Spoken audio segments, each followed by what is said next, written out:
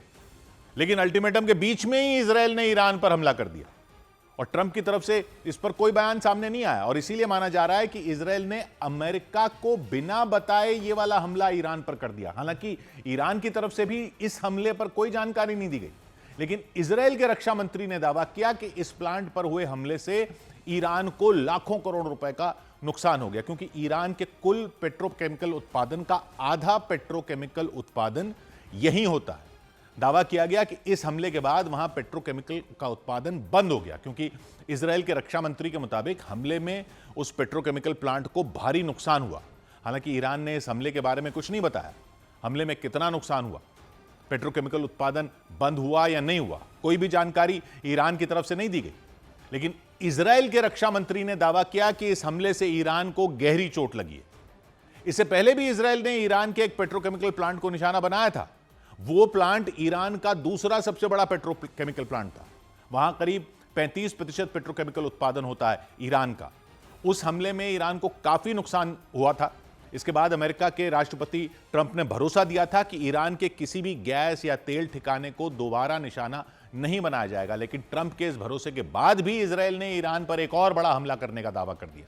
यानी इजराइल ने अमेरिका को बिना बताए, अमेरिका से बात किए बिना ही ईरान पर बड़ा हमला कर दिया, ऐसा माना जा रहा है। इजराइल के रक्षा मंत्री इजराइल कट्स के मुताबिक उन्होंने और नेतन्याहू ने अपनी सेना को आदेश दिया था कि वो ईरान के तेल और गैस ठिकानों पर बड़े हमले करना जारी रखें। इसी आदेश के तहत इजराइल की सेना ने ईरान के सबसे बड़े पेट्रोकेमिकल प्लांट पर हमला कर दिया। ईरान और कतर का यह साझा प्लांट है। दावा किया गया इस हमले से ईरान को लाखों करोड़ों रुपए का नुकसान हो गया, क्योंकि इजराइल ईरान के दोनों सबसे बड़े पेट्रोकेमिकल प्लांट पर अब हमला कर चुका है। दोनों प्लांट मिलाकर ईरान का करीब 85% पेट्रोकेमिकल उत्पादन करते हैं। दोनों पर हमला कर चुका है। इजराइल ने हमले के बाद यह उत्पादन ठप होने का दावा किया। इधर डोनाल्ड ट्रंप के अल्टीमेटम के बाद ईरान ने दुश्मनों के लिए स्ट्रेट ऑफ हॉर्मुज को कभी ना खोलने की धमकी दे दी। ईरान की IRGC सेना ने सोशल मीडिया पर एक पोस्ट की। पोस्ट में उसने स्ट्रेट ऑफ हॉर्मुज का जिक्र किया और साफ लिखा कि फारस की खाड़ी में एक नई सुरक्षा व्यवस्था लागू की जाती है जिसके तहत अमेरिका और इजरायल के लिए हॉर्मुज गलियारा कभी नहीं खुलेगा। आईआरजीसी की यह पोस्ट ट्रंप के उस अल्टीमेटम के जवाब में आई जिसमें उन्होंने ईरान को धमकी दी थी। हॉर्मुज गलियारे को लेकर कह दिया था कि अगर ईरान ने हॉर्मुज गलियारा नहीं खोला तो अमेरिकी फौज उसके ऊर्जा ठिकानों, उसके पुलों पर बहुत भयानक हमले करेगी। ट्रंप ने सोशल मीडिया पर power plant day and bridge day लिखकर चेतावनी दी, लेकिन ईरान ने भी ट्रंप को उन्हीं की तरह जवाब दिया। ईरान के विदेश मंत्रालय के प्रवक्ता ने साफ कह दिया कि ईरान झुकने वाला नहीं, डरने वाला नहीं, किसी के दबाव में तो बिल्कुल नहीं आने वाला। ईरान ने सीधे सीधे कह दिया कि अमेरिका ने अगर उसके पुलों और ऊर्जा ठिकानों को निशाना बनाया तो जवाब भी उसी तरह का मिलेगा। मतलब जैसा हमला होगा अमेरिका को जवाब भी वैसा ही मिलेगा। ईरान के विदेश मंत्रालय के प्रवक्ता ने बिल्कुल साफ कह दिया कि अगर ईरान के पावर प्लांट या पुलों को खरोंच भी आई तो ईरान की सेना बिल्कुल उसी तरह पलटवार करेगी।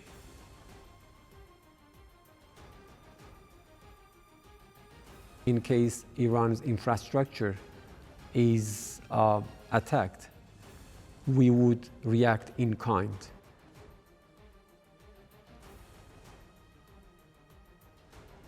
ईरान के विदेश मंत्रालय के प्रवक्ता इस्माइल बगई ने ईरान पर अमेरिका और इजरायल के हमले को वॉर क्राइम यानी युद्ध अपराध बताया, क्योंकि अमेरिका और इजरायल ने ईरान के बेकसूर लोगों पर हमले किए। उन्होंने इस जंग को मानवता के खिलाफ किया गया अपराध बताया।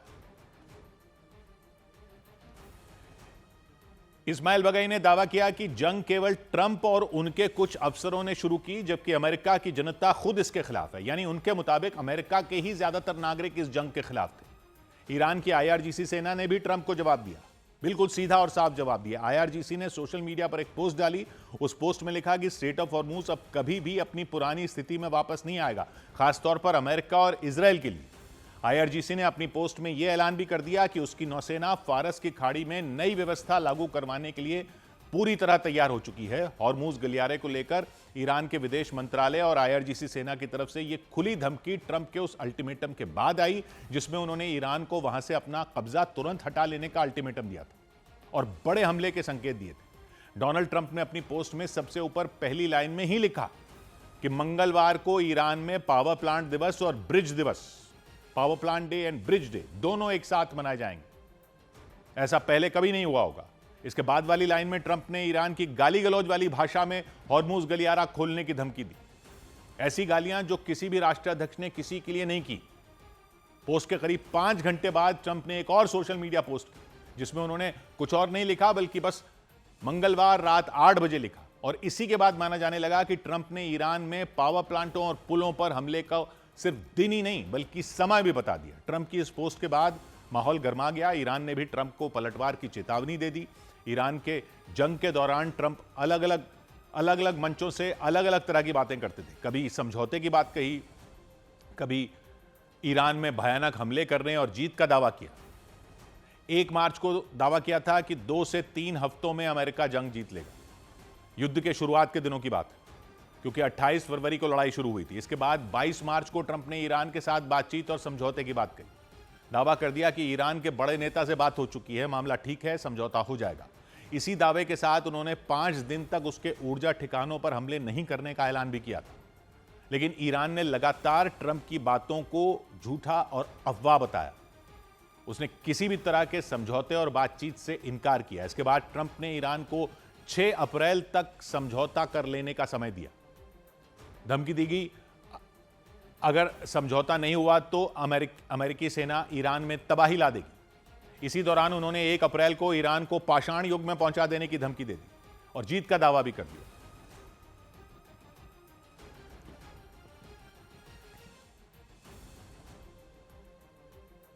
लेकिन ईरान ने किसी भी तरह के समझौते से इनकार कर दिया। ट्रंप बुरी तरह भड़क गए, उनका पारा चढ़ गया। उन्होंने हॉर्मुज गलियारा खोलने के लिए इसके बाद तो गाली गलौज की भाषा का इस्तेमाल कर दिया।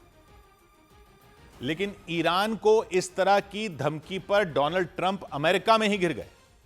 अमेरिका की डेमोक्रेटिक पार्टी ने ट्रंप के फैसले पर सवाल उठाया।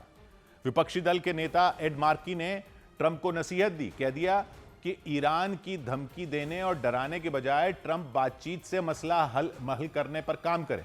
उन्होंने ट्रंप पर आरोप लगाया कि ट्रंप ने अमेरिका को बेवजह युद्ध की आग में झोंक दिया। ट्रंप के खिलाफ अपने गुस्से का इजहार करते हुए एड मार्की ने सोशल मीडिया पर पोस्ट डाल दी। उनके अलावा डेमोक्रेटिक पार्टी के कई नेताओं ने ईरान के खिलाफ शुरू की गई जंग को पूरी तरह गैर कानूनी बताया। अमेरिका के न्यूज चैनल फॉक्स न्यूज ने जानकारी दी कि ट्रंप की पार्टी यानी रिपब्लिकन पार्टी के भी कुछ नेताओं ने इस जंग को जल्दबाजी में लिया गया फैसला माना और जंग की रणनीति को कमजोर बताया। लेकिन ईरान में जंग के दौरान विरोध की सबसे बड़ी आवाज बने डेमोक्रेटिक पार्टी के नेता एड मार्की। उन्होंने ट्रंप पर खुलकर नाराजगी दिखाई, सोशल मीडिया पर पोस्ट डाली, साफ कहा कि धमकी और गाली गलौज करने से समस्या हल नहीं होगी, ईरान से बातचीत ही एकमात्र रास्ता है। उनकी ये पोस्ट ट्रंप की गाली गलौज वाली पोस्ट के थोड़ी ही देर बाद आई। एड मार्की जंग शुरू होने के बाद से इसका विरोध करते आए हैं।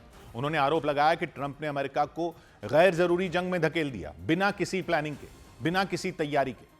जंग से पहले अमेरिका की संसद को भरोसों में न लेने, नेटो जैसे सहयोगी संगठन को इसकी जानकारी न देने, खाड़ी के सहयोगी देशों को बेवजह जंग की आग में झोंक देने को लेकर ट्रंप अपने ही देश में घिरते दिखे। फॉक्स न्यूज की एक रिपोर्ट में भी जंग से अमेरिका को हो रहे नुकसान का जिक्र किया गया। जंग की वजह से बढ़ती महंगाई, तेल और गैस की कीमतों में आए उछाल के लिए ट्रंप के युद्ध वाले फैसले को जिम्मेदार माना गया। रिपोर्ट में बताया गया कि अमेरिका में बड़ी संख्या में लोगों ने माना कि ईरान से उन्हें किसी तरह का कोई खतरा नहीं था, इस जंग को टाला जा सकता था।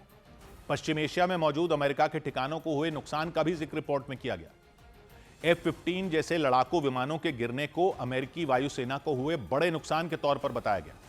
जंग के दौरान केवल विपक्षी दल के नेता ही नहीं, खबरें तो यह भी सामने आई कि अंदर ही अंदर ट्रंप की अपनी पार्टी के कुछ नेता भी इस फैसले से नाराज हैं।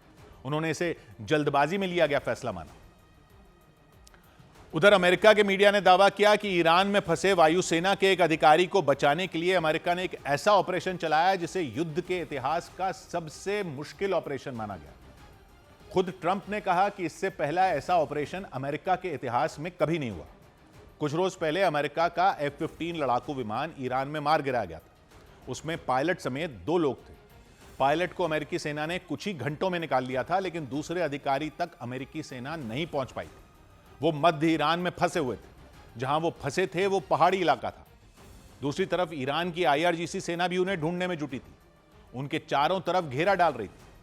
जैसे जैसे समय गुजर रहा था वैसे वैसे अमेरिका की मुसीबत बढ़ती जा रही थी। डर सता रहा था कि कहीं अमेरिका की वायुसेना के वो अधिकारी ईरान की IRGC सेना की पकड़ में ना आ जाए, ईरान के सैनिक उन तक पहुंच न जाए। अमेरिका के सामने उन्हें ईरान से सुरक्षित निकालने की चुनौती थी, इसीलिए उस मिशन को मिशन इम्पॉसिबल कहा जा रहा था। लेकिन अमेरिका ने दावा किया कि उसने असंभव से दिखने वाले इस मिशन को पूरा कर दिखाया और अपने सैनिक को सुरक्षित निकाल लिया। लेकिन ईरान नहीं मान रहा। उसने दावा किया अमेरिका का बचाव अभियान पूरी तरह से फेल हो गया। उसके मुताबिक उसने अमेरिका के 2 विमानों को मार गिराया जो बचाव अभियान में जुटे थे। लेकिन उसने यह नहीं बताया कि अमेरिका का जो सैनिक ईरान में फंसा था उसका क्या हुआ। क्या वो वहीं फंसा? क्या अमेरिका की सेना उसे निकाल ले गई, या अमेरिकी सेना के पहुंचने से पहले ही ईरान ने उन्हें पकड़ लिया? इस पर वो कुछ नहीं कह रहा। ईरान ने सिर्फ इतना कह दिया कि अमेरिका नाकाम हो गया। ये कहानी 3 अप्रैल को शुरू हुई। उस दिन अमेरिका की सेना मध्य ईरान में आसमान से ईरान के सैन्य ठिकानों पर बमबारी कर रही थी। मध्य ईरान में ही इस्फहान है, जहां ईरान का परमाणु ठिकाना है। उसके बड़े सैन्य अड्डे भी हैं और उसी इस्फहान में अमेरिका का लड़ाकू विमान F-15 ईरान के सैन्य ठिकानों को बर्बाद करने में जुटा था। उस विमान में एक नहीं 2 लोग बैठते हैं। आमतौर पर लड़ाकू विमानों में सिर्फ एक पायलट होता है, लेकिन F-15 विमान में 2 लोग बैठते हैं। एक पायलट, दूसरा वायुसेना का एक अधिकारी होता है। वो अधिकारी पायलट के ठीक पीछे बैठा रहता। उन्हें वेपन सिस्टम ऑफिसर कहते हैं। कर्नल रैंक के अधिकारी होते हैं। उनका काम दुश्मन के ठिकानों पर बम और मिसाइलें गिराना होता है। 3 अप्रैल को भी अमेरिका का वो लड़ाकू विमान चुन चुनकर ईरान के सैन्य ठिकानों पर बमबारी करने में जुटा था। ईरान की IRGC सेना ने दावा किया कि उसी दौरान उस विमान को निशाना बनाया गया और उसे मार गिराया गया था। यह पहली बार था जब इस जंग में अमेरिका के विमान को मार गिराया गया था। लेकिन विमान के जमीन पर गिरने से पहले ही उसमें बैठे पायलट और उनके साथी पैराशूट से बाहर निकल गए थे। लेकिन परेशानी यह थी कि वो दोनों ईरान की जमीन पर थे, दुश्मन की धरती पर। मुसीबत तब और बढ़ गई जब यह पता चला कि दोनों पायलट ईरान के अलग अलग इलाकों में पैराशूट में उतरे थे। लेकिन जैसे ही ईरान में लड़ाकू विमान के गिरने की खबर आई, अमेरिका की सेना में खलबली मच गई। अपने सैनिकों की जान बचाने के लिए अमेरिका ने तुरंत ऑपरेशन शुरू किया। लेकिन ईरान में घुसकर वहां से अपने सैनिकों को सुरक्षित बाहर निकालना कोई आसान काम नहीं था। एक तरह से अमेरिका के सामने असंभव जैसी दिखने वाली चुनौती थी। इसीलिए अमेरिका ने इस बचाव अभियान में पूरी जान लगा दी। अमेरिका के मीडिया ने दावा किया कि लड़ाकू विमान के पायलट को कुछ घंटों के अंदर बचा लिया गया था, जबकि विमान में बैठे दूसरे अधिकारी का कुछ भी पता नहीं चल सका था। सिर्फ यह जानकारी थी कि वो मध्य ईरान में पैराशूट से उतरे, लेकिन वो मध्य ईरान के किस इलाके में है इसके बारे में कुछ नहीं पता। उनकी हालत कैसी है, उन्हें कितनी चोट लगी है, इसकी भी कोई जानकारी नहीं थी। बस इतना पता था कि वो जिंदा हैं और दुश्मन से बचने की कोशिश में जुटे हैं। इसके लिए वो बार बार अपनी लोकेशन बदल रहे थे ताकि किसी भी तरह वो ईरान की आईआरजीसी सेना की पकड़ में ना आ सके। अमेरिका के मीडिया के मुताबिक अमेरिका की वायुसेना के वो अधिकारी पैराशूट से उतरने के बाद घायल हो गए थे। हालांकि घायल होने के बाद भी वो चलने की हालत में थे। इसके बाद वो किसी तरह ईरान के कोगलिये और बोयर अहमद प्रांत के पहाड़ी इलाके में छिप गए। ये प्रांत ईरान के दक्षिण पश्चिमी हिस्से में है। इसकी राजधानी यासूज है। यहां से इस्फहान की दूरी करीब 250 किलोमीटर है, जबकि तेहरान करीब 700 किलोमीटर दक्षिण में। जिस जगह अमेरिकी अधिकारी छिपे थे वो इलाका दुर्गम है, पूरा इलाका पहाड़ी है। उसी इलाके में अमेरिका का वो अधिकारी छुपे हुए थे, 2 पहाड़ों के बीच की दरार में। वो भी 1 या 2 घंटे नहीं, बल्कि 36 घंटों तक, मतलब 1.5 दिन तक वो वहां छिपे रहे थे। पहाड़ी इलाके में छिपे होने की वजह से उनके बारे में किसी को कुछ भी नहीं पता था। न तो अमेरिका को कुछ पता था, न ही ईरान को। इसीलिए अमेरिका उनके बारे में हर छोटी से छोटी जानकारी जुटाने में लगा था। उनकी तलाश शुरू कर दी गई थी। अमेरिका का मकसद किसी तरह अपने घायल सैनिक तक पहुंचना था। अमेरिका यह पता लगाने में जुटा था कि वायुसेना के वो अधिकारी मध्य ईरान में कहां छिपे। इसके लिए अमेरिका ने 2 ब्लैक हॉक हेलीकॉप्टर के साथ 2 C-130 हर्क्यूलिस विमानों को उतार दिया था। C-130 हर्क्यूलिस विमान बहुत बड़ा विमान होता है, उसके इस्तेमाल सेना के लिए सामान ले जाने के लिए किया जाता है। इस ऑपरेशन में C-130 हर्क्यूलिस विमान का इस्तेमाल ईरान की धरती पर कमांडो उतारने के लिए किया गया। विमान में करीब 90 कमांडो थे। उनका मिशन ईरान में फंसे अपने साथी को ढूंढना था और उन्हें वहां से सुरक्षित निकालना था। दूसरी तरफ ईरान की आईआरजीसी सेना भी अमेरिका के सैनिक को ढूंढने में जुटी थी। ईरान की तरफ से उस पर इनाम का ऐलान भी किया गया, वो भी $60,000 का। भारतीय रुपयों में यह रकम करीब 55 लाख रुपए होती है। इनाम का ऐलान होने के बाद पूरे मध्य ईरान में जोर शोर से अमेरिका के उस घायल सैनिक की तलाश शुरू कर दी गई। कुछ ही घंटों के अंदर ईरान की आईआरजीसी सेना उस इलाके में पहुंच गई थी जहां वो छिपे हुए थे। धीरे धीरे दुश्मन की सेना आगे बढ़ रही थी। इससे अमेरिका की परेशानी बढ़ती जा रही थी। उसी दौरान पहाड़ों में छुपे उस सैनिक ने किसी तरह अपनी लोकेशन अमेरिका की सेना तक पहुंचाई। इसके लिए उसने इमरजेंसी बीकन सिस्टम का इस्तेमाल किया। ये बैटरी से चलने वाला एक रेडियो ट्रांसमीटर होता है। इससे किसी गंभीर खतरे या आपात स्थिति में बचाव दल को सटीक लोकेशन की जानकारी भेजी जाती है। वायुसेना के अधिकारी ने इसी सिस्टम का इस्तेमाल करते हुए अपनी लोकेशन अमेरिका की सेना तक पहुंचाई। दूसरी तरफ ईरान की आईआरजीसी सेना धीरे धीरे उनके पास पहुंचने की कोशिश में थी। चारों तरफ घेरा डाल रही थी। डर यह था कि कहीं ईरान की आईआरजीसी सेना उन तक अमेरिका की सेना से पहले ना पहुंच जाए। पश्चिमी मीडिया ने दावा किया कि इसी वजह से अमेरिका की खुफिया एजेंसी CIA ने एक चाल चली और CIA की उस चाल ने पूरी कहानी ही बदल दी थी। CIA ने ईरान में गलत जानकारी फैलाई। एक तरह से उसने अफवाह फैलाई कि अमेरिका की सेना पहले ही अपने सैनिक तक पहुंच चुकी है, उसे निकालने की तैयारी कर रही है। पश्चिमी मीडिया ने दावा किया इससे ईरान की आईआरजीसी सेना गुमराह हो गई। मौके का फायदा उठाते हुए तुरंत C-130 हर्क्यूलिस विमान को उतारा गया।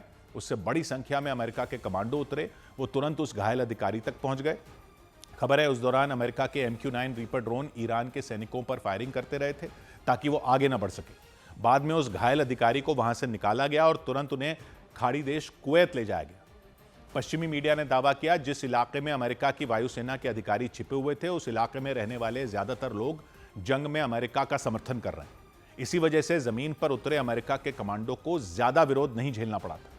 इस ऑपरेशन की कामयाबी के बाद अमेरिका के राष्ट्रपति डोनाल्ड ट्रंप ने अपनी सेना की पीठ थपथपाई।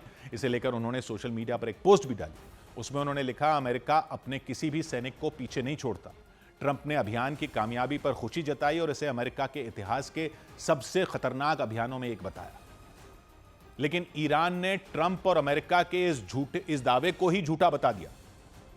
अमेरिका ने कहा उसकी सेना ने ईरान में घुसकर अपने कर्नल रैंक के अधिकारी की जान बचाई, वो भी युद्ध के खतरनाक हालात के बीच। लेकिन ईरान का कहना है कि ऐसे कुछ नहीं हुआ। अमेरिका का ऑपरेशन पूरी तरह नाकाम रहा, वो फेल हो गया। उसके कई विमान और हेलीकॉप्टर भी ईरान की धरती पर मारे गए। हालांकि ईरान की तरफ से अमेरिका के उस अधिकारी के बारे में कुछ नहीं बताया गया जो ईरान में फंसे थे। उन्हें ईरान में पकड़ लिया गया, उन्हें मार दिया गया, या वो अब भी ईरान की सेना की पकड़ से बाहर हैं, कहीं छिपे हुए हैं, या अमेरिकी सेना उन्हें निकाल ले गई? इन सब सवालों पर ईरान की तरफ से कोई जानकारी सामने नहीं आई। उसने बस इतना कहा कि ईरान में अमेरिका का रेस्क्यू ऑपरेशन फेल हो गया, जबकि अमेरिका ने इसे दुनिया के सबसे खतरनाक मिलिट्री ऑपरेशनों में एक बताया और दावा किया कि उसकी सेना ने ईरान में फंसे अधिकारी को सही सलामत निकाल दिया, वो भी तब जब ईरान की सेना चारों तरफ से हमले करने में जुटी हुई थी। यानी अमेरिका का कहना है कि अपने अधिकारी को बचाने के लिए उसने एड़ी चोटी का जोर लगा दिया और उन्हें मौत के मुंह से सुरक्षित निकाल लिया। इस सैन्य ऑपरेशन को लेकर डोनाल्ड ट्रंप ने भी अपने सैनिकों की जमकर तारीफ की और ऑपरेशन को सफल बताया, लेकिन ईरान की IRGC सेना ने ट्रंप के इस दावे को खारिज कर दिया और झूठ बता दिया। IRGC के प्रवक्ता इब्राहिम जुल्फागरी ने इस बात की पुष्टि अमेरिका ने ईरान में फंसे अपने अधिकारी को बचाने के लिए रेस्क्यू ऑपरेशन चलाया, लेकिन उनका दावा है अमेरिका का यह ऑपरेशन पूरी तरह नाकाम साबित हुआ। इब्राहिम जुल्फागरी का कहना है ईरान के सैनिकों की मुस्तैदी की वजह से अमेरिका को मुंह की खानी पड़ी और उसकी वायुसेना को भारी नुकसान उठाना पड़ा।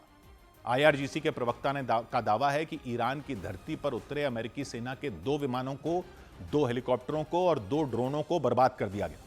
हालांकि अमेरिका की वायुसेना का कहना है कि यह काम उसने खुद किया, यानी अमेरिका ने ही अपने विमान और हेलीकॉप्टर जला दिए, उन्हें राख कर दिया। ईरान की IRGC सेना ने कुछ तस्वीरें भी जारी की। उन तस्वीरों में विमानों और हेलीकॉप्टरों का मलबा दिखाई दिया। हालांकि उस मलबे को देखकर यह अंदाजा लगाना मुश्किल हो गया कि वो किस विमान में का है या कौन से हेलीकॉप्टर का है, क्योंकि तस्वीरों में दिखा कि वहां सब कुछ जलकर राख हो चुका था। एक एक पुर्जा आग की लपटों में झुलसकर काला पड़ चुका था। IRGC का दावा है यह अमेरिकी वायुसेना के C-130 विमानों का मलबा है, उसके ब्लैक हॉक हेलीकॉप्टर के टुकड़े हैं। C-130 बहुत ही भारी भरकम विमान होता है। इसका इस्तेमाल बड़े पैमाने पर हथियारों और सैनिकों को एक जगह से दूसरी जगह पर लाने ले जाने के लिए किया जाता है। इसमें एक साथ करीब 90 पैराट्रूपर बैठ सकते हैं, वो भी अपनी बंदूकों और राइफलों के साथ। और C-130 की सबसे बड़ी खासियत यह है कि इसे उतरने के लिए या उड़ान भरने के लिए पक्के और लंबे रनवे की जरूरत नहीं पड़ती। ये काम चलाओ हवाई पट्टियों पर भी उतर सकता है। माना जा रहा है कि इसीलिए अमेरिका ने ईरान में बचाव अभियान चलाने के लिए अपने इस विमान पर भरोसा किया, उसमें सैनिक भरकर भेजे। लेकिन IRGC का दावा है उसने अमेरिका के 2 C-130 विमान मार गिराए, 2 लड़ाकू हेलीकॉप्टरों को भी ढेर करने का दावा किया गया, जबकि अमेरिका का कहना है कि इन हेलीकॉप्टरों को और विमानों को ईरान ने बर्बाद नहीं किया, अमेरिका के सैनिकों ने किया।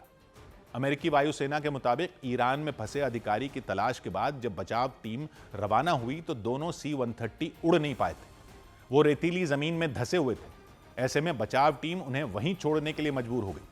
अमेरिकी वायुसेना का कहना है दुश्मन की धरती पर उन विमानों को सुरक्षित छोड़ दिया जाता तो वहां की सेना उनकी तकनीक चुरा सकती थी और फिर उसका इस्तेमाल युद्ध में अमेरिका के खिलाफ किया जा सकता था। अमेरिकी एयरफोर्स ने दावा किया इसीलिए बचाव अभियान पूरा होने के बाद उन विमानों और हेलीकॉप्टरों को बर्बाद कर दिया गया। ईरान की सेना के पहुंचने से पहले ही उन्हें जलाकर राख कर दिया गया। इस बचाव अभियान पर अमेरिका और ईरान के अलग अलग दावों के बीच एक और थ्योरी भी सामने आई, यूरेनियम चोरी की थ्योरी। ईरान के विदेश मंत्रालय ने आशंका जताई कि बचाव अभियान की आड़ में अमेरिका ईरान से यूरेनियम की खेप चुराना चाहता था, वही यूरेनियम जिसे परमाणु बम बनाने के लिए सबसे अहम माना जाता है। और ईरान को शक है कि अमेरिका की नजर उसके यूरेनियम पर थी। ईरान के विदेश मंत्रालय का दावा है कि अमेरिका ने ईरान में फंसे अधिकारी को निकालने के लिए जो बचाव अभियान चलाया वो सिर्फ एक नाटक था। उस नाटक के पीछे का मकसद बेहद ही खतरनाक था। ईरान के विदेश मंत्रालय के प्रवक्ता इस्माइल बगई का कहना है कि अमेरिका ने ईरान की आंखों में धूल झोंकने के लिए बचाव अभियान की कहानी गढ़ी, क्योंकि अमेरिका के F-15 लड़ाकू विमान के जिस जगह पर क्रैश होने का दावा किया गया था, अमेरिका ने वहां से कोसों दूर रेस्क्यू टीम उतारी थी, सैकड़ों किलोमीटर दूर।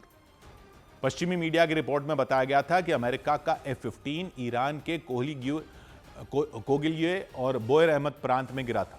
उससे उतरने वाले अधिकारी के भी वहीं छिपे होने के दावे किए गए थे। लेकिन ईरान के विदेश मंत्रालय के प्रवक्ता का दावा है कि अमेरिका ने बचाव अभियान के लिए अपने विमान इस्फहान में उतारे थे। इस्फहान में ही ईरान का एक परमाणु ठिकाना है और माना जाता है कि वहां सैकड़ों किलो यूरेनियम मौजूद है।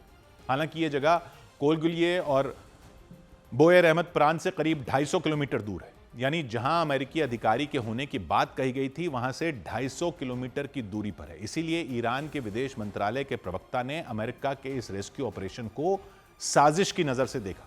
उनका मानना है कि अमेरिका अपने अधिकारी को बचाने की बात कहकर ईरान का ध्यान दूसरी तरफ खींचना चाहता था और चुपके से परमाणु ठिकाने तक पहुंचना चाहता था। हालांकि ईरान ने अमेरिका की इस साजिश को वक्त रहते नाकाम करने का दावा किया। उधर लेबनान की राजधानी बेरूत में इजरायल की सेना ने हिजबुल्लाह के ठिकानों पर हवाई हमले जारी रखे। इजरायल की सेना के मुताबिक यह हमला हिजबुल्लाह के अड्डों और उसके हथियारों पर किया गया था। इन हमलों में हिजबुल्लाह को भारी नुकसान होने का दावा किया गया। हवाई हमलों की वजह से बेरूत के उस इलाके पर हर तरफ तबाही मच गई। लेबनान ने इजरायल पर रिहायशी इलाकों पर हमला करने का आरोप लगा दिया, लेकिन इजरायल ने लेबनान के आरोपों को गलत बताते हुए हिजबुल्लाह के अड्डों को ध्वस्त करने का दावा किया और अपने दावों की पुष्टि के लिए इजरायल की सेना ने हवाई हमले का एक वीडियो भी जारी किया। इजरायल की वायुसेना ने वहां एक नहीं कई हमले किए। उन हमलों से वहां तबाही मच गई। इजरायल की सेना ने जिस इमारत को निशाना बनाकर हमला किया वो देखते ही देखते ताश के पत्तों की तरह बिखर गई। वो इलाका पूरी तरह से तहस-नहस हो गया। वहां मौजूद हिजबुल्लाह के हथियार डिपो को पूरी तरह से बर्बाद कर दिया गया। लेबनान ने इजरायल पर रिहायशी इलाकों में हमला करने का आरोप लगाया, आम लोगों को निशाना बनाने का आरोप लगाया, लेकिन इजरायल ने लेबनान के इन आरोपों को गलत बताया। इजरायल ने आरोप लगाया कि हिजबुल्लाह के लड़ाके रिहायशी इलाकों में आम लोगों के बीच छिपे हुए हैं। वो आम लोगों के बीच छिपकर इजरायल के सैनिकों पर हमला कर रहे हैं। अपनी जान बचाने के लिए आम लोगों को ढाल की तरह इस्तेमाल कर रहे हैं और रिहायशी इलाकों में आम लोगों के बीच ही अपने हथियारों के गोदाम बनाए हुए हैं। और हिजबुल्लाह के लड़ाके उन्हीं लोगों के बीच छिपकर इजरायल के सैनिकों पर हमला कर रहे हैं। इजरायल ने लेबनान के कई इलाकों में आम लोगों के बीच हिजबुल्लाह के लड़ाकों के छिपे होने की आशंका जताई और आने वाले दिनों में वहां भी हमला करने की चेतावनी दी। इजरायल ने साफ कर दिया कि हिजबुल्लाह के एक एक लड़ाके के खात्मे तक पूरे लेबनान में यह कार्रवाई जारी रहेगी। उसकी सेना हिजबुल्लाह के लड़ाकों और उनके हथियारों को पूरी तरह से खत्म करने के बाद ही रुकेगी। और लेबनान के मीडिया के मुताबिक इजरायल के हवाई हमलों में वहां 30 से ज्यादा लोगों की मौत हो गई और कई लोग गंभीर रूप से घायल हो गए। इजरायल के हमलों के बाद बेरूत के दक्षिणी इलाके में भारी तबाही देखने को मिली। वहां कई इमारतें पूरी तरह तहस-नहस हो गई। उन इमारतों का मलबा वहां हर तरफ बिखरा हुआ नजर आया। वहां मौजूद एक गैस स्टेशन पर भी वहां मौजूद एक पेट्रोल पंप को भी भारी नुकसान पहुंचा। हमले के बाद उसका फर्श पूरी तरह से उखड़ गया। वहां लगे पंप भी पूरी तरह से तहस-नहस हो गए। हमले के बाद वहां राहत और बचाव की टीमें भेजी गईं। राहत और बचाव की टीम के लोगों ने वहां इमारतों में फंसे लोगों को बाहर निकाला, उन्हें सुरक्षित जगह पहुंचाया गया। हमले के वक्त वहां फंसे कर्मचारियों और दूसरे लोगों को भी वहां से बाहर निकाला गया। इजरायल की सेना ने उन इमारतों में हिजबुल्लाह के लड़ाकों के छिपे होने का दावा किया था और उसी जानकारी के आधार पर वहां मौजूद इमारतों पर हवाई हमले भी किए गए। इजरायल की सेना ने दक्षिणी लेबनान के नबातिया में एक जंगल पर भी हवाई हमला किया। वहां धमाका होने के बाद उस पूरे इलाके में काला धुआं फैल गया। और इजरायल से जारी जंग के बीच हिजबुल्लाह ने भी इजरायल के सैनिकों पर ड्रोन से हमला करने का दावा किया। दक्षिणी लेबनान के नबातिया इलाके में किया गया यह हमला। इस इलाके में इजरायल की सेना लगातार ग्राउंड ऑपरेशन चला रही है, हिजबुल्लाह के लड़ाकों पर हमला कर रही है। उसके जवाब में हिजबुल्लाह के लड़ाके भी इजरायल के सैनिकों को निशाना बना रहे हैं। हिजबुल्लाह के लड़ाकों को वहां एक मकान में इजरायल के सैनिकों का ठिकाना होने की जानकारी मिली थी। फिर उन्होंने उस मकान पर ड्रोन से हमला कर दिया और इस हमले में इजरायल के सैनिकों को बड़ा नुकसान होने का दावा किया। और हिजबुल्लाह ने इजरायल के सैनिकों के उस ठिकाने पर ड्रोन से किए गए हमले का वीडियो भी जारी किया। इजरायल के सैनिकों ने दक्षिणी लेबनान के वादी नबातिया इलाके में अपना ठिकाना बनाया था। इसकी जानकारी मिलने के बाद पहले उस इलाके में एक ड्रोन भेजा गया। उस ड्रोन में लगे हुए कैमरे से पूरे इलाके और उस मकान की वीडियो रिकॉर्डिंग की गई। फिर पूरी पड़ताल और उस मकान की पहचान होने के बाद ही वहां ड्रोन से हमला किया गया। धमाका होते ही इजरायल के सैनिकों का वो ठिकाना पूरी तरह बर्बाद हो गया। हमले में वहां मौजूद कई सैनिकों के मारे जाने का भी दावा किया गया। दक्षिण लेबनान का ये वो इलाका है जहां पहले भी कई बार हिजबुल्लाह के लड़ाकों और इजरायल की सेना का आमना सामना हो चुका है। और इस सब के बीच इजरायल ने हिजबुल्लाह पर आरोप लगाया कि वो लेबनान में हमलों से बचने के लिए स्कूलों का इस्तेमाल कर रहा है। इजरायल की सेना ने दावा किया कि उसने लेबनान के एक स्कूल से हथियारों का जखीरा बरामद किया। आरोप लगा कि ये हथियार हिजबुल्लाह ने वहां छिपाए थे ताकि इजरायल के खिलाफ जंग में इस्तेमाल कर सके। इजरायल की तरफ से एक वीडियो भी जारी किया गया और उस वीडियो में एक कमरे में भारी मात्रा में हथियार रखे नजर आए। वहां जमीन पर हथियारों का ढेर लगा दिखा। चारों तरफ बंदूकें और खतरनाक हथियार बिखरे दिखाई दिए। गोला बारूद और कई रॉकेट भी बरामद किए गए। कमरे के एक कोने में भारी मात्रा में यूनिफॉर्म रखी गई थी। इजरायल की सेना ने दावा किया ये सारे हथियार एक स्कूल में रखे गए थे। स्कूल के आसपास से भी कई हथियार मिलने का दावा किया गया। इजरायल की सेना ने दावा किया कि उसने खतरनाक सैन्य उपकरण के साथ एंटी टैंक मिसाइलें भी बरामद की। उसने आरोप लगाया हिजबुल्लाह के लड़ाके लेबनान के स्कूलों को अपनी ढाल बना रहे हैं ताकि वो हमलों से बच सकें। इजरायल की सेना लगातार हिजबुल्लाह के ठिकानों को अपना निशाना बना रही है। उनके ठिकानों पर छापेमारी कर रही है। हिजबुल्लाह की तरफ से भी इजरायल के सैन्य ठिकानों को निशाना बनाया जा रहा है। इन सबके बीच इजरायल की सेना ने हिजबुल्लाह पर आरोप लगा दिया कि वो हमलों से बचने के लिए रिहायशी इलाकों का इस्तेमाल कर रहा है, वहां अपने हथियार छिपा रहा है। उसने आरोप लगाया कि रिहायशी इलाकों में रहने वालों को शील्ड की तरह इस्तेमाल कर रहा है हिजबुल्लाह, यानी हमलों से बचने के लिए आम लोगों को अपना कवच बना रहा है। इधर ट्रंप के दिए अल्टीमेटम का वक्त पूरा होने से पहले ही ईरान की राजधानी तेहरान पर भयंकर हमला किया गया। अमेरिका और इजरायल की सेना ने तेहरान में कई इलाकों को निशाना बनाया। डोनाल्ड ट्रंप ने इससे पहले ईरान को धमकी दी। उन्होंने ईरान के पावर प्लांटों और पुलों को निशाना बनाने की चेतावनी दी, लेकिन उन्होंने हमले से पहले 48 घंटे का समय भी दिया था। यह समय सीमा पूरी होने से पहले ही ईरान की राजधानी को निशाना बनाया। खबर आई उन हमलों में ईरान की IRGC सेना के अधिकारी समेत 20 से ज्यादा लोगों की जान चली गई, यानी वहां कई बड़े इलाकों को टारगेट कर खौफनाक हमले किए गए। इजरायल ने दावा किया कि उसकी सेना ने तेहरान में बमबारी की और IRGC सेना के उस अधिकारी को मार गिराया। सैयद माजिद खादिमी नाम के वो अधिकारी IRGC सेना के खुफिया विभाग के प्रमुख थे। ईरान की IRGC सेना ने भी खुफिया विभाग के प्रमुख के मारे जाने की बात कही। अमेरिका और इजरायल की सेना ने तेहरान के उन इलाकों पर एयर स्ट्राइक की जिनसे ईरान को एक झटके में बड़े पैमाने पर नुकसान पहुंचाया जा सके। तेहरान में मौजूद मेहराबाद इंटरनेशनल एयरपोर्ट के पास मिसाइलें दागी गईं। वहां मिसाइलें गिरी और जोरदार धमाका हो गया। ईरान की university Sharif university of technology को भी टारगेट किया गया। हमले में यूनिवर्सिटी को भारी नुकसान पहुंचा। ईरान के मीडिया के मुताबिक वहां नागरिकों के इस्तेमाल करने वाली जगहों पर भी एयर स्ट्राइक की गई। रिपोर्ट में बताया गया तेहरान से 125 से 130 किलोमीटर दूर कोम शहर पर भी मिसाइलें दागी गईं। वो मिसाइलें वहां एक रिहायशी इमारत के ऊपर गिरी और कई लोग इसकी चपेट में आ गए। वहां भी कुछ लोगों की मौत हो गई। जान गंवाने वालों में बच्चे भी बताए गए। अमेरिका और इजरायल के भीषण हमले के बाद ईरान ने उन्हें धमकी दे दी।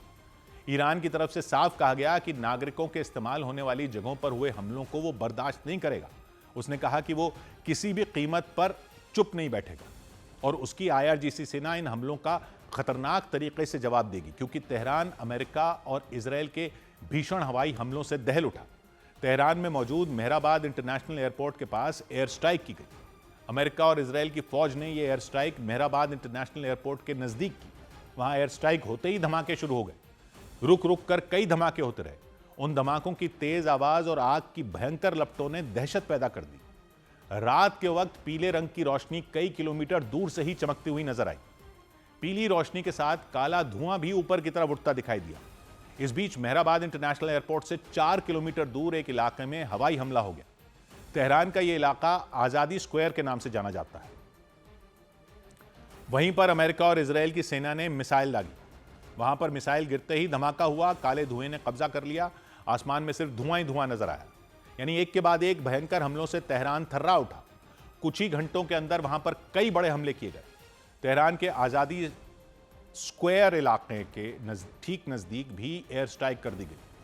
अमेरिका और इजरायल ने ईरान की university Sharif university of technology को निशाना बनाया। यह यूनिवर्सिटी तेहरान के आजादी स्क्वायर इलाके से सिर्फ 2 किलोमीटर की दूरी पर मौजूद है। वहीं पर मिसाइलें गिरा दी गईं।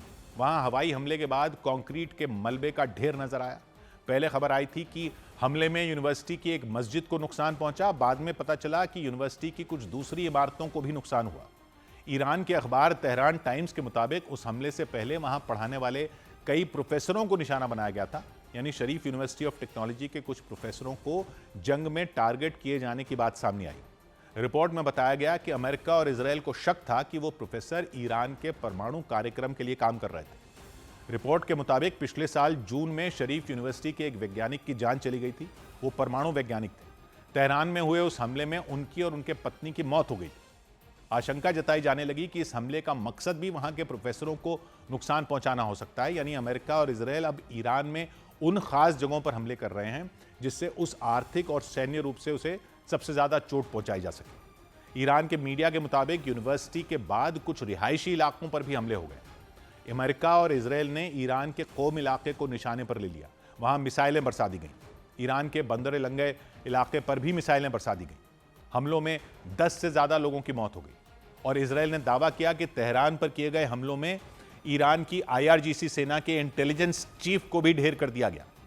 इजरायल की सेना ने दावा किया उसने ईरान की राजधानी तेहरान पर लगातार हमले किए, मिसाइलें दागी और हवाई हमलों में IRGC सेना के इंटेलिजेंस चीफ सैयद माजिद खादिमी को निशाना बनाया और ईरान की तरफ से भी उनकी मौत की पुष्टि कर दी गई। ईरान की IRGC सेना ने बयान जारी कर उसके खुफिया प्रमुख के मारे जाने की जानकारी दी। सैयद माजिद खादिमी IRGC सेना का एक अहम हिस्सा थे। IRGC सेना के सबसे प्रमुख कमांडरों में एक थे। उनके पास सालों का सैन्य और सुरक्षा अनुभव था। माना जाता है उन्होंने अपनी खुफिया जानकारियों से ईरान के कई सैन्य ऑपरेशनों में मदद की थी, हमलों को अंजाम दिया था, लेकिन इजरायल की सेना ने हमला कर उन्हें मार गिराया। सैयद माजिद खादिमी को पिछले साल जून में IRGC सेना का इंटेलिजेंस चीफ बनाया गया था। उन पर खुफिया विभाग की जिम्मेदारी थी। ये पद उन्हें आयतुल्लाह अली खामनेई ने सौंपा था क्योंकि इजरायल की सेना ने पूर्व इंटेलिजेंस चीफ मोहम्मद काजमी को ढेर कर दिया था। 2025 में IRGC सेना के खुफिया प्रमुख मोहम्मद काजमी की मौत हो गई थी। उनकी मौत के बाद सैयद माजिद खादमी को नया इंटेलिजेंस चीफ बनाया गया था ताकि वो इजरायल के खिलाफ कार्रवाई करने में मदद कर सके। अमेरिका और इजरायल के खिलाफ चल रहे युद्ध में भी सैयद माजिद खादमी ने काफी अहम भूमिका निभाई थी। अमेरिका के ठिकानों को निशाना बनाने में भी उनका रोल रहा, लेकिन इंटेलिजेंस चीफ बनने के 1 साल के अंदर इजरायल की सेना ने उन्हें भी ढेर कर दिया। जंग की शुरुआत से अब तक इजरायल की सेना ईरान के कई बड़े चेहरों को रास्ते से हटा चुकी है। हमले में IRGC सेना के भी कई बड़े अधिकारियों को मार गिराया गया और अब IRGC सेना के खुफिया प्रमुख को भी ढेर कर दिया गया। इसके बाद इजरायल के रक्षा मंत्री ने उनकी मौत की जानकारी दी, साथ ही चेतावनी दी कि इजरायल ईरान के सभी नेताओं को एक एक करके ढूंढ निकालेगा और उनका खात्मा कर देगा। इधर इजरायल की सेना ने दक्षिणी इजरायल में किए गए ड्रोन हमले को नाकाम करने का दावा किया। इजरायल की फौज ने दावा किया कि दक्षिणी इजरायल में ड्रोन हमले की एक कोशिश नाकाम कर दी गई। इजरायल की सेना ने बताया कि यमन के हूथी लड़ाकों की तरफ से ड्रोन छोड़े गए थे, लेकिन उन्हें इंटरसेप्ट करके हवा में ही मार गिराया गया। ईरान की IRGC सेना ने दावा किया कि उसने अमेरिका के युद्धपोत LHA-7 को निशाना बनाकर हमले किए।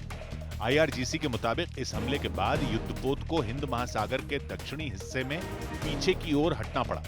हालांकि अमेरिका ने ईरान के इस दावे पर कोई प्रतिक्रिया नहीं दी। उधर इजरायल में भी ईरान के हमले जारी रहे। खबर है कि ईरान ने इजरायल के तेल अवीव समेत कई शहरों में मिसाइलें दागी। इसे देखते हुए इजरायल की तरफ से भी इंटरसेप्टर मिसाइलें दागी गईं और ईरान की कई मिसाइलों को मार गिराया गया।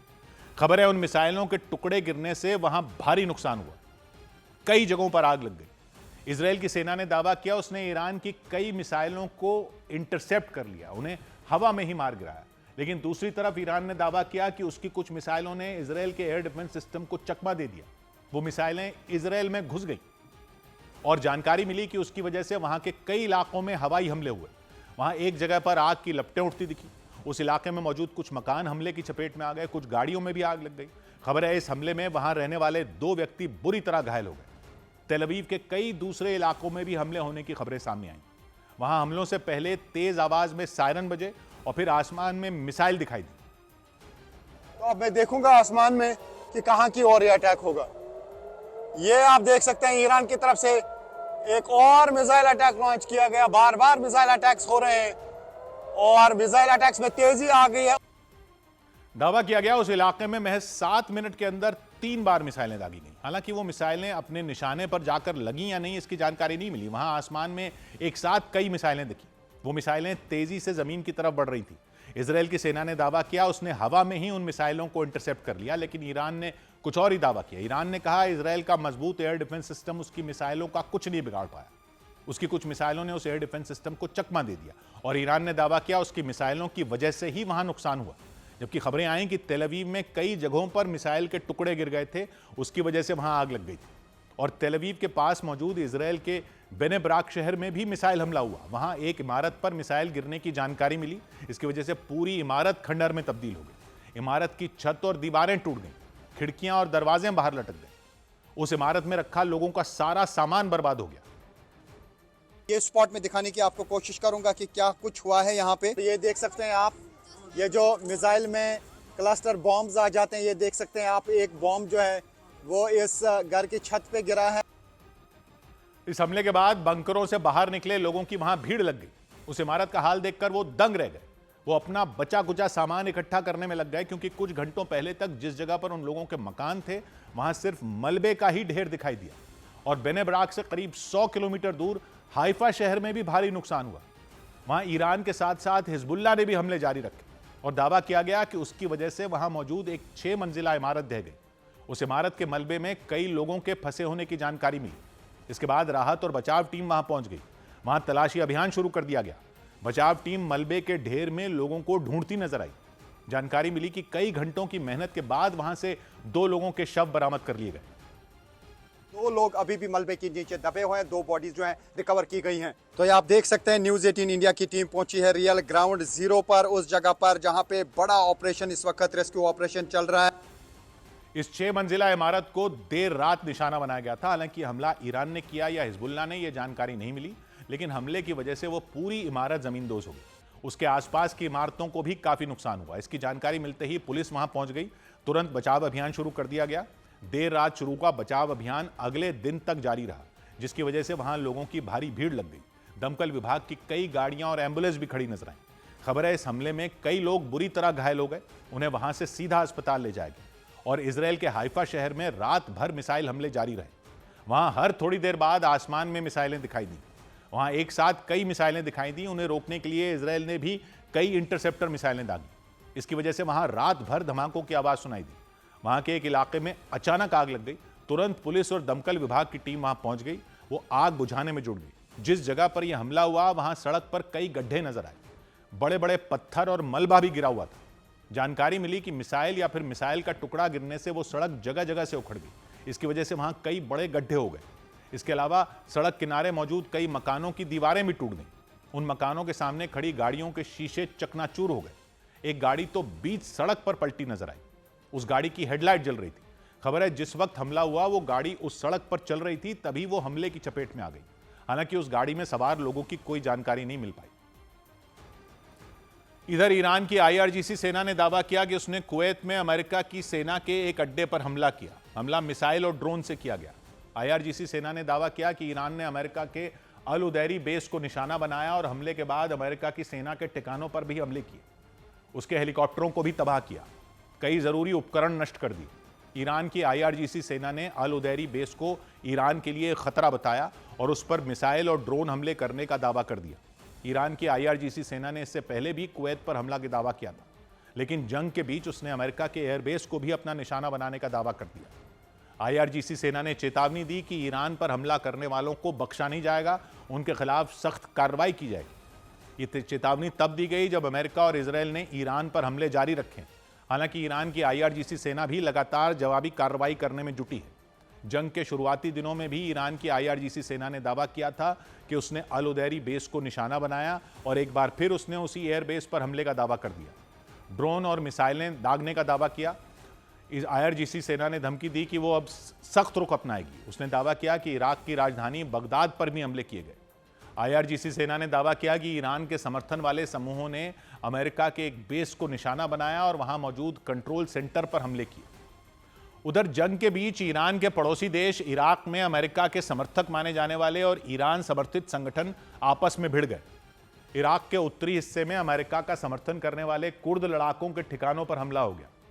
कतर के न्यूज़ चैनल अल जजीरा ने रिपोर्ट दी कि उसके जवाब में अमेरिका और इजराइल ने मिलकर इराक में मौजूद ईरान का समर्थन करने वाले संगठन PMF के 2 ठिकानों को निशाना बनाया।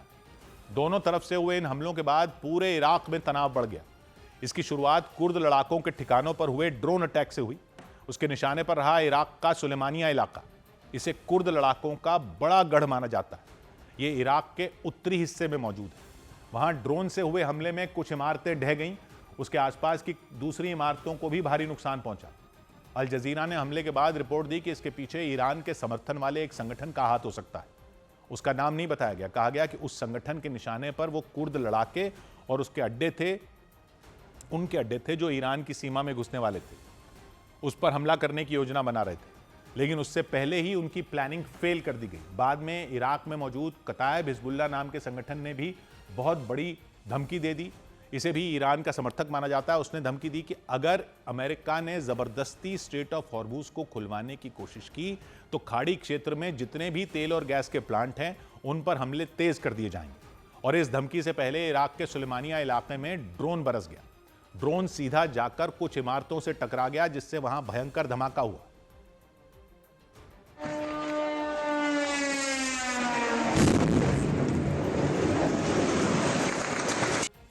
धमाका इतना तेज था कि वहां की कई इमारतों में आग लग गई। उसके आसपास की भी कई दूसरी इमारतों के शीशे चकनाचूर हो गए। उनकी आवाज काफी दूर तक सुनी गई।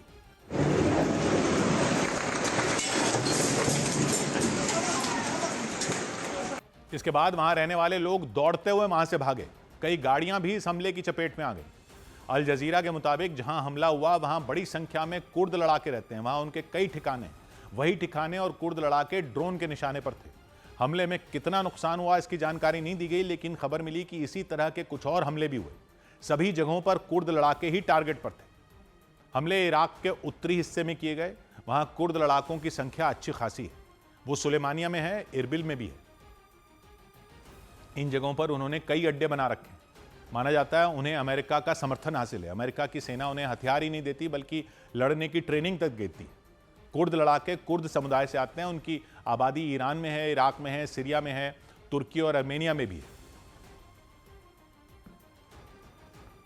वो अपने लिए एक अलग देश कुर्दिस्तान की मांग करते हैं। इस देश को बनाने के लिए ईरान के पश्चिमी, तुर्की के दक्षिणी और सीरिया और इराक के उत्तरी इलाकों को एक साथ जोड़ने की मांग है। इसके कारण ही ईरान की सरकार के साथ उनकी पुरानी दुश्मनी है, क्योंकि ईरान की सरकार उनकी मांग के खिलाफ है। उसे डर है कि अगर कुर्द लड़ाकों को नहीं रोका गया तो ईरान में रहने वाले कुर्द भी उनके साथ हो सकते हैं। उसकी ज़मीन पर खतरा हो सकता है।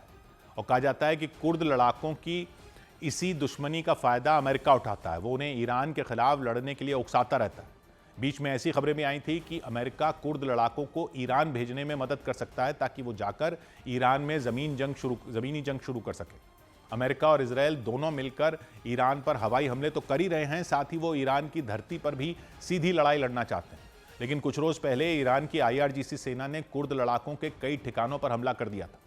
उसका हमला जारी ही था कि ईरान का समर्थन करने वाला संगठन कताइब हिजबुल्लाह ने भी अमेरिका को खुली धमकी दे दी। उसने चेतावनी दी कि अगर अमेरिका ने ताकत के दम पर स्ट्रेट ऑफ हॉर्मूज को खोलने की कोशिश की तो खाड़ी देशों में कोई भी तेल और गैस प्लांट सुरक्षित नहीं रह पाएगा। उसने तो अमेरिका के पावर प्लांटों और दूसरे इंफ्रास्ट्रक्चर को भी निशाने पर लेने की धमकी दी। चेतावनी दी कि अब कोई रेड लाइन नहीं है, कोई भी कहीं भी हमला कर सकता है। उसकी धमकी के बाद इराक में मौजूद PMF ने बड़ा आरोप लगाया। इसे भी ईरान का समर्थन करने वाला संगठन माना जाता है। उसने आरोप लगाया कि अमेरिका और इजराइल दोनों ने मिलकर उसके 2 ठिकानों पर एयर स्ट्राइक की। 2 अलग अलग जगहों पर एक साथ हमले हुए। पहला हमला इराक के उत्तर में मौजूद मोसुल में किया गया। दक्षिणी हिस्से में तिक्रित को भी निशाना बनाया गया। इन हमलों को कुर्द लड़ाकों के ठिकानों पर हुए अटैक का जवाब माना गया। अनुमान लगाया गया कि इराक में आने वाले दिनों में लड़ाई और तेज हो सकती है। ईरान का समर्थन करने वाले और अमेरिका का साथ देने वाले संगठनों के बीच संघर्ष और बढ़ सकता है। इधर अमेरिका के राष्ट्रपति डोनाल्ड ट्रंप के कबूलनामे ने पूरी दुनिया को चौंका दिया। उन्होंने माना कि ईरान में कुछ महीने पहले जब सरकार विरोधी प्रदर्शन हो रहे थे तब अमेरिका ने वहां के प्रदर्शनकारियों के लिए कई हथियार भेजे थे। कुर्द लड़ाकों के जरिए हथियारों को भेजा गया था, लेकिन ट्रंप ने अंदेशा जताया कि वो प्रदर्शनकारियों तक पहुंचे ही नहीं। उन्हें लगता है कि कुर्द लड़ाकों ने उन्हें अपने पास ही रख लिया था। और ट्रंप ने अमेरिका के एक न्यूज़ चैनल को दिए इंटरव्यू में ये बात मानी। उनके मुताबिक कुर्द लड़ाकों ने उन हथियारों को प्रदर्शनकारियों तक पहुंचने ही नहीं दिया, जबकि अमेरिका ने उन पर भरोसा करके ही उन्हें हथियार सौंपे थे। अमेरिका ने बहुत सारी बंदूकें भेजी थीं, लेकिन वो हथियार उन तक नहीं पहुंचे। जंग शुरू होने से पहले तक ईरान में भारी विरोध प्रदर्शन हो रहे थे। बढ़ती महंगाई और भ्रष्टाचार के मुद्दे पर हजारों लोग सड़कों पर उतरे हुए थे। ईरान की सरकार के खिलाफ लोगों में भारी गुस्सा था। वो supreme leader Ayatollah Ali Khamenei का विरोध कर रहे थे। सरकार बदले जाने की मांग की जा रही थी। 100 से ज्यादा शहरों में यह प्रदर्शन फैल गया था। उस वक्त ऐसी भी खबरें आई थी कि अमेरिका की खुफिया एजेंसी CIA कुर्द लड़ाकों को हथियार देने की योजना बना रही है ताकि ईरान में सरकार के खिलाफ बड़ा विद्रोह खड़ा किया जा सके। हालांकि उस वक्त अमेरिका ने ऐसी किसी भी योजना से इनकार किया था, लेकिन उसने ईरान के हालात पर चिंता जताई थी। खुद ट्रंप ने दावा किया था ईरान में सरकार के खिलाफ हो रहे प्रदर्शनों को जबरदस्ती कुचला गया, इसमें हजारों प्रदर्शनकारी मारे गए। उधर जंग के बीच ईरान ने एक एआई वीडियो जारी कर डोनाल्ड ट्रंप का मजाक उड़ाया। वो वीडियो ताजिकिस्तान में मौजूद ईरान के दूतावास की तरफ से सोशल मीडिया पर जारी किया गया। उस वीडियो को एआई यानी आर्टिफिशियल इंटेलिजेंस की मदद से बनाया गया और उसमें अमेरिका के राष्ट्रपति डोनाल्ड ट्रंप को दिखाकर तंज कसा गया। 29 सेकंड के उस वीडियो में ट्रंप को एक कुर्सी पर बैठे हुए दिखाया गया। उनके सामने एक टेबल रखी हुई नजर आई जिस पर एक नक्शा रखा हुआ था। उस नक्शे पर बड़े अक्षरों में ईरान लिखा दिखाई दिया। उसी टेबल पर ट्रंप मुस्कुराते हुए नोटों की कई गड्डियां रखते नजर आए। वीडियो की शुरुआत में दिखाया गया कि ईरान लिखे हुए नक्शे पर नोटों की एक गड्डी रखी गई जिस पर $1 बिलियन लिखा हुआ था। $1 बिलियन यानी भारतीय रुपयों में 9,500 करोड़ रुपए। उस नक्शे पर पहली गड्डी के रखते ही उसमें आग लग गई। धीरे धीरे वो जलती चली गई, गड्डी से लपटें उठती दिखाई दी।